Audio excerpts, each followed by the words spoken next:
17-ാം ദിവസവും പ്രതിപക്ഷം പ്രതിഷേധിച്ചു. പാർലമെന്റിനകത്തും പുറത്തും സഭാ നടപടികൾ വീണ്ടും തടസ്സപ്പെട്ടു.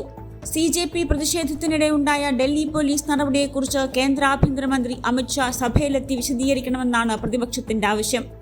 പാർലമെന്റിൽ പല ദിവസവും എത്തിയെങ്കിലും അമിത്ഷാ സഭാ നടപടികളിൽ പങ്കെടുത്തിരുന്നില്ല. ചർച്ചയാകാമെന്ന് കേന്ദ്ര സർക്കാർ പറയുന്നുണ്ടെങ്കിലും ചർച്ചയൊന്നും നടന്നുമില്ല. സഭാ നടപടികൾ പ്രതിപക്ഷം അനാവശ്യമായി തടസ്സപ്പെടുത്തുകയാണെന്ന ഭരണപക്ഷത്തിന്റെ ആരോപണത്തോട് പ്രിയങ്ക ഗാന്ധി പ്രതികരിച്ചത് ഇങ്ങനെ: आप क्या सोचते हैं कौन रिस्पॉन्सिबल है इसके लिए? जब हजारों छात्र इकट्ठे होते हैं, उनकी एक मांग है, आप उन पे लाठी बरसाते हो, आप उन पे पैलेट गन चलाते हो, बिहार में उन पे AK-47 चलाते हो, तो आप जवाबदेह नहीं हो जनता के प्रति? तो हम चुप बैठे बस, आप लोगों की तरह, जिस तरह से आप चुप बैठते हैं हम भी चुप बैठे, ये चाहते हैं हम. ഒടുവിൽ വർഷകാല സമ്മേളനം അവസാനിക്കാൻ 2 ദിവസം മാത്രം ബാക്കി നിൽക്കെ ചർച്ചയ്ക്ക് തയ്യാറാണെന്ന് അറിയിച്ചിരിക്കുകയാണ് അമിത്ഷാ. ബുധനാഴ്ച 3 മണി മുതൽ വ്യാഴാഴ്ച 3 മണി വരെ സഭയിലുണ്ടാകുമെന്നും പ്രതിപക്ഷത്തിന്റെ ചോദ്യങ്ങൾക്ക് ഉത്തരം നൽകാമെന്നും പറയുന്നു അദ്ദേഹം.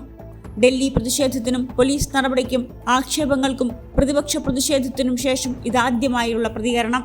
देखिए, सबसे पहले तो लापता, भाग गए, भगोड़े हैं, इस प्रकार की भाषा भारत की सार्वजनिक जीवन में और संसदीय जीवन में अभी अभी सुनाई पड़ती है. जब से संसद सत्र शुरू हुआ तब से लगातार मैं संसद में आता हूं, मेरी चैम्बर में बैठा हूं. चूंकि संसद भवन के अंदर विपक्ष संसद को चलने ही नहीं दे रहा है दोनों गृहों में, तो कोई जाकर क्या करेगा? जहां तक चर्चा का सवाल है, सरकार की ओर से किरण रिजिजू जी ने, जो हमारे पार्लियामेंट्री अफेयर्स मिनिस्टर है, उन्होंने बहुत स्पष्ट कर दिया है कि जो नीट आंदोलन के छात्र प्रदर्शन पर सभी प्रकार की चर्चा करने के लिए सरकार तैयार है और चर्चा के लिए समय सुनिश्चित किया जाए और विपक्ष तैयार हो जाए. पहले तो ये यही मांग कर रहे थे, हमने हाँ बोल दिया. मेरी ओर से भी मैंने कह दिया है कि मैं किसी भी सवाल का जवाब देने के लिए संसद में तैयार हूं, मगर वो चर्चा ही नहीं होने देना चाहते. अब जनता तय करे कौन भाग रहा है. आज भी मैं कहता हूं, आज 3 बजे तक स्पीकर साहब को वो पत्र दे दे. 3 बजे से लेकर कल 3 बजे तक सभी प्रकार की चर्चा के लिए हम तैयार हैं. मैं सदन में ही बैठूंगा, सबको सुनूंगा और सब चीजों का जवाब दूंगा. सरकार के पास छुपाने के लिए कुछ नहीं है. वो भी चर्चा करूंगा कि आपने क्यों चर्चा नहीं चाहिए.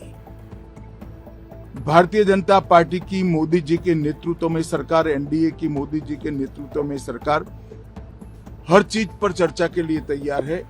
संसद वो चलने दे बस. आज मैं चैनलों के माध्यम से इन विपक्ष को कहना चाहता हूं कि आप एक पत्र 2 बजे तक लिखकर दे दीजिए स्पीकर साहब को.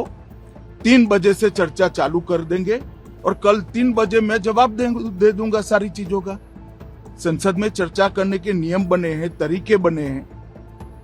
अब मुझे कोई कहता है कि आप एक स्टेटमेंट दे दो. इतने गंभीर मसले पर इस तरह से चर्चा नहीं हो सकती है.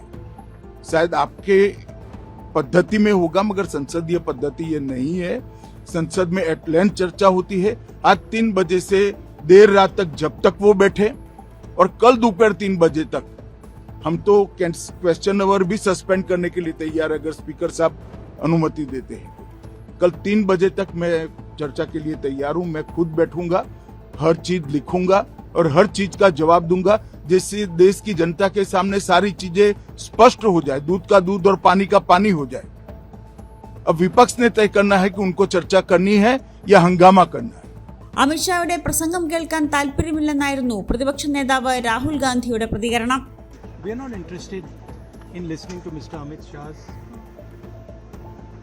imagination. We are not interested in him giving us a lecture or a discussion. We are interested in one simple thing. And when I say we, I mean the younger generation of this country. Who shot those students? Who gave the order to shoot those students? Who blinded one of the students? Who shot one of the students in the ear? who gave the order to beat the students with lathis, with nails? Who gave that order? That order was implemented by the Home Ministry. Delhi Police and RAC are both Home Ministry systems. Did Mr. Amit Shah give this order to shoot our children, or did he not? If he did, he should resign because he's culpable. And if he did not, he should resign because he's incompetent. Whether Mr. Amit Shah comes and opines, we don't care what he has to say. Okay? First of all, the most important thing to understand is 20 दिन के लिए गायब हो गए. यहाँ बैठे थे, गाड़ी आती थी जाती थी, 30 गाड़ियां उनके. Students should know this. 30 cars around Amit Shah. उनके घर के सामने जाइए, वहां पे मतलब 1000 पुलिस वाले खड़े हुए हैं कि कोई बच्चा ना आ जाए. तो गुब्बारे में से गैस निकल गई.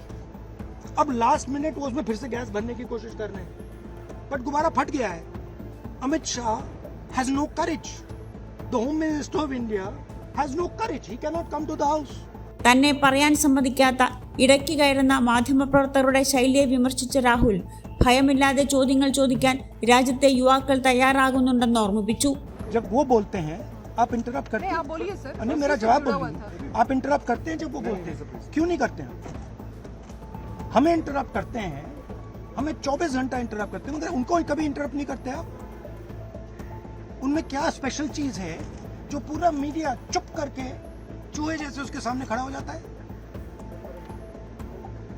आपको स्टूडेंट्स नहीं डर रहे हैं, पूरे देश में स्टूडेंट्स नहीं डर रहे हैं, आपको भी नहीं डरना चाहिए. പ്രതിപക്ഷം ഭരിക്കുന്ന ഝാർഖണ്ഡ് ഉൾപ്പെടെയുള്ള സംസ്ഥാനങ്ങളിൽ വിദ്യാർത്ഥികൾക്കെതിരെ നടന്ന പോലീസ് നടപടികൾ ചർച്ചയാക്കാൻ സർക്കാർ ലക്ഷ്യമിടുന്നുണ്ട്. ഝാർഖണ്ഡ് പോലീസിന്റെ നടപടിയിൽ BJP MPമാർ പ്രതിഷേധിച്ചത് സർക്കാരിന്റെ പ്രതിരോധം ഏത് രീതിയിലാകുമെന്നതിന്റെ വ്യക്തമായ സൂചനയായി. ഝാർഖണ്ഡിലെ പ്രശ്നങ്ങളിൽ കോൺഗ്രസിന് മൗനമാണെന്ന വിമർശനത്തിന് രാഹുൽ കൃത്യമായ മറുപടി പറഞ്ഞു. झारखंड पे मैं चुप नहीं हूँ. प्रेस कॉन्फ्रेंस में मैंने सीधा क्लियरली बोला है, we do not appreciate any violence against our students. मैं चुप नहीं हूँ, खुल के बोल रहा हूँ. പ്രതിപക്ഷത്തെ പ്രതിരോധത്തിലാക്കാനും ചർച്ചയ്ക്ക് തയ്യാറാകുന്നില്ലെന്ന് വരുത്തി തീർക്കാനുമുള്ള ഭരണപക്ഷത്തിന്റെ ശ്രമങ്ങളെ പ്രതിപക്ഷം നേരിടുന്നത് എങ്ങനെ എന്നതാണ് ഇനി പ്രധാനം. വിദ്യാർത്ഥികൾക്ക് നേരെ നടന്ന പോലീസ് നടപടിക്ക് പുറമെ അയോധ്യ ക്ഷേത്ര കൊള്ളയിൽ കൂടി ചർച്ച വേണമെന്നും പ്രതിപക്ഷം ആവശ്യപ്പെടുന്നുണ്ട്. ഇതിനോടുള്ള സർക്കാരിന്റെ പ്രതികരണവും ഇനി കാണാനിരിക്കുന്നതേയുള്ളൂ. Subscribe to One India and never miss an update.